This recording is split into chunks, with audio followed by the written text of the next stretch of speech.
শুরু করছি আজকের গল্প হেমেন্দ্র কুমার রায়ের লেখা ভূতের ভয়।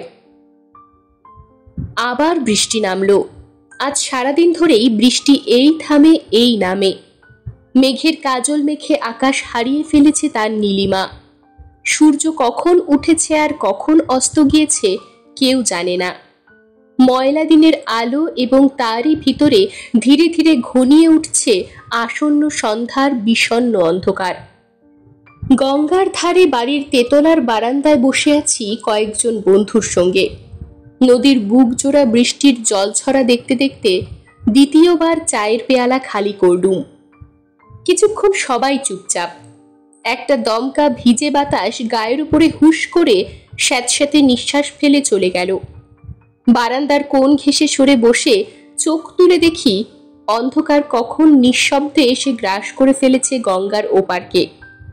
নীল গাছের সার, বেলুর মঠের গম্বুজ, বালি ব্রিজ ও দক্ষিণেশ্বরের মন্দির চূড়া অদৃশ্য।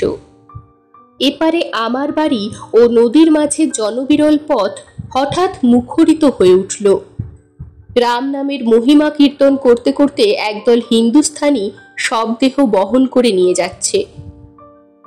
বন্ধু শুধলেন, হেমেন্দ্র, এ বাড়িতে তুমি একলাই থাকো? প্রায় তাই বটে। এখান থেকে শ্মশান খুব কাছে? হ্যাঁ। রোজ রাত্রেই কি এখান দিয়ে মরা নিয়ে যায় নাকি? তা যায়। তখন তোমার একলা থাকতে ভয় হয় না? হেসে ফেলে বললুম, কিসের ভয়? কিসের আবার? ভূতের?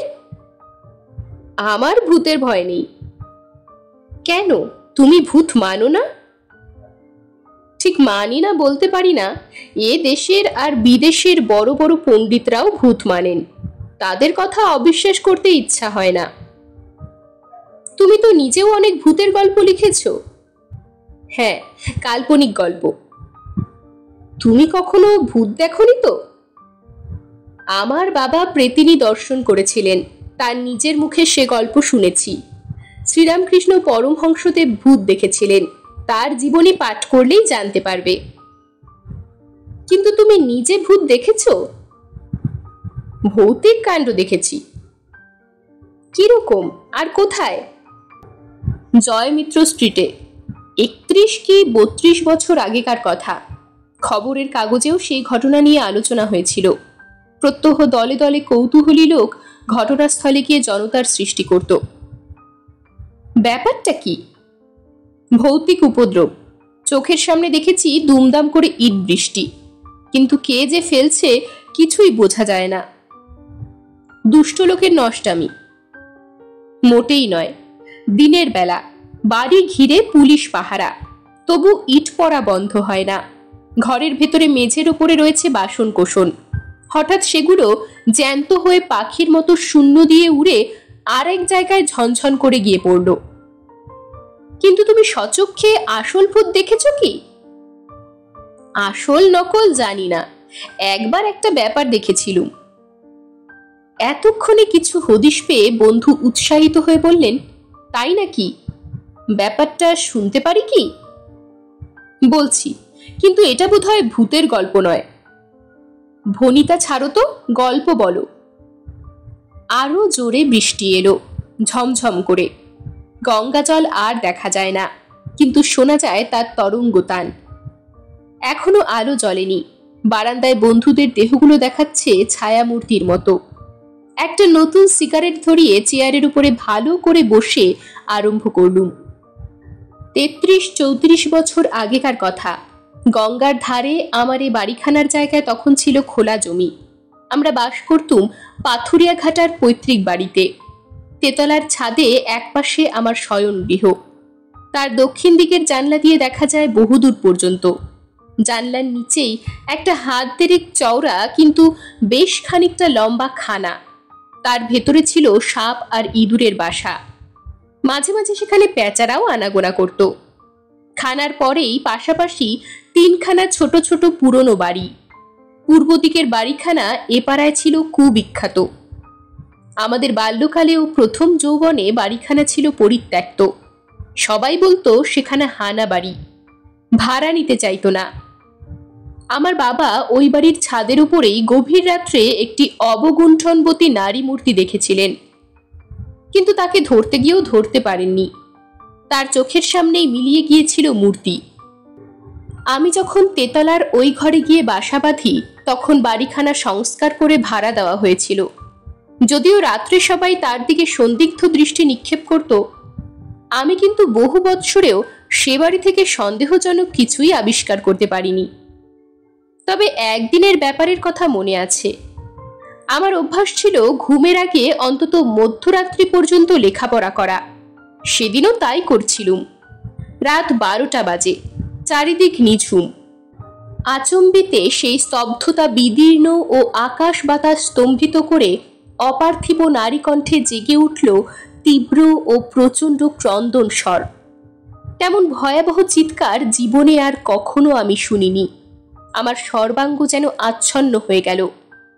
মাত্র একবার সেই বীভৎস কান্না শোনা গিয়েছিল বটে, কিন্তু তা শুনতে পেয়েছিল পাড়ার সমস্ত লোক। এ পাড়ায় সকলেই আমার আত্মীয় কুটুম্ব। পরদিন সকালে উঠে খোঁজ খবর নিয়ে বুঝলুম কোনো বাড়ি থেকে কোনো নারী কাল রাত্রে অমন করে ক্রন্দন করেননি। সকলেই মত প্রকাশ করলেন আওয়াজটা এসেছিল আমাদের বাড়ির পাশের খানার ভেতর থেকেই। আমিও এই মতে সায় দিতে বাধ্য হলুম বটে, কিন্তু মধ্যরাত্রে খানার ঘুটঘুটে অন্ধকারে বসে কোনো নারী যে অমন ভয়ানকভাবে কেঁদে উঠবে, এটাও সম্ভবপর বলে মনে হলো না। আজ পর্যন্ত এই ক্রন্দন রহস্যের কোনো হদিশ পাইনি। অতঃপর যে ঘটনার কথা বলবো তারও উৎপত্তি ওই খানার ভেতরেই। সে রাত্রে ভারী গুমোট, বাইরে চাঁদ আলো ঢালছে বটে, কিন্তু বাতাসের শ্বাস একেবারে রুদ্ধ হয়ে গেছে। রাত 2টো বেজে গিয়েছে, তবু চোখে নেই ঘুম। বিছানায় পড়ে আইঢাই করছি। পাশ ফিরে পাশবালিশটা জড়িয়ে ধরে দক্ষিণের জানলা দিয়ে বাইরের দিকে তাকালুম। ধবধবে জ্যোৎস্নায় ছাদের পর ছাদ ভেসে যাচ্ছে। চাঁদের আলোর ভিতরে যে ঠান্ডার আমেজটুকু আছে এই দারুণ গুমোটে, তা মনের ভেতরে গ্রহণ করবার চেষ্টা করলুম। হঠাৎ আমার চোখ দুটো উঠল বিষম চমকে। খানার দিক থেকে জাগলো দুখানা ছোট ছোট হাত, তারপর চেপে ধরল জানলার দুটো গড়াদে। তারপরই দেখা গেল একটা মাথা, এবং তারপরেই সমস্ত দেহটা। একটা 5-6 বছরের শিশুর দেহ। বিশেষ করে কিছুই বুঝতে পারলুম না, কারণ বাইরের চাঁদের আলোর দিকে পেছন ফিরেছিল বলে দেহটাকে দেখাচ্ছিল যেন ঘোর কালো অন্ধকার দিয়ে গড়া। জানলার মাঝামাঝি যে আড়াআড়ি কাঠ থাকে, মূর্তিটা তার উপর উবু হয়ে বসল। তারপর ঊর্ধ্বস্থিত 2 হাত দিয়ে গড়াত ধরে বোধহয় আমার পানেই তাকালে। বেশ দেখতে পেলুম তার অগ্নিময় চোখ দুটো। 3 কি 4 সেকেন্ড সে স্থিরভাবে বসে রইল, তারপর জানলার গড়াত ছেড়ে দেওয়াল ধরে উপর দিকে অদৃশ্য হয়ে গেল। আমি ভীরু নই কোনো কালেই, তবু বুকের ভেতরটা ছমছম করে উঠল বইকি। প্রায় মিনিট খানেক পরে কিংকর্তব্য বিমূঢ়ের মতো চুপ করে বসে রইলুম বিছানার উপর। তারপরে নিজেকে সামলে নিয়ে চট করে উঠে পড়লুম এবং ঘরের কোণ থেকে একগাছা লোহা বাঁধানো লাঠি নিয়ে দরজা খুলে ঘরের বাইরে গিয়ে দাঁড়ালুম। পরিষ্কার চাঁদের আলো, চারিদিকে স্পষ্ট দেখা যাচ্ছে। কেউ নেই কোথাও।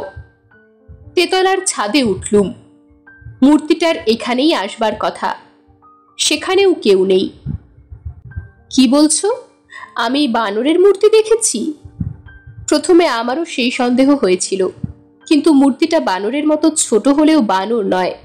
কারণ প্রথমত জল ভরা অন্ধকার খানায় বানর থাকে না, দ্বিতীয়ত বানররা নিশাচর জীব নয়, তৃতীয়ত জানলার উপর ছিল মসৃণ দেওয়ালের অনেকখানি, তাই বলে কোনো বানরই টিকটিকি বা মাকড়সার মতো ওপরে উঠতে পারে না।